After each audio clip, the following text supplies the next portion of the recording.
News India 27 नव्या पिढीचं नवं माध्यम।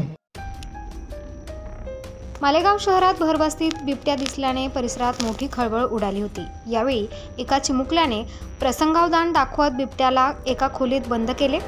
गेल्या काही दिवसांपासून नाशिक जिल्ह्यात बिबट्याच्या मुक्त संचाराच्या घटनांमध्ये दिवसेंदिवस वाढ होत आहे। काही दिवसांपूर्वीच नाशिक शहरातील जय भवानी रोड परिसरात बिबट्याचे दर्शन झाले होते। आता मालेगाव शहरात भरवस्तीत बिबट्या दिसल्याने परिसरात मोठी खळबळ उडाली।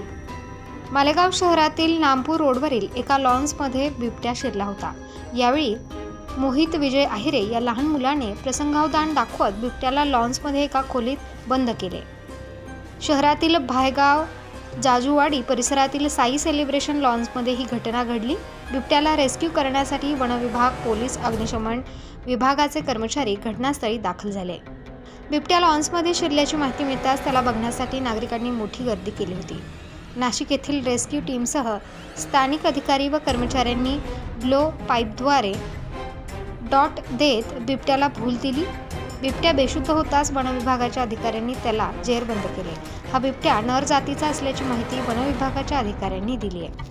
बिबट्याला जेरबंद करण्यात वनविभागाला यश आल्याने ग्रामस्थांनी सुटकेचा निश्वास सोडलाय।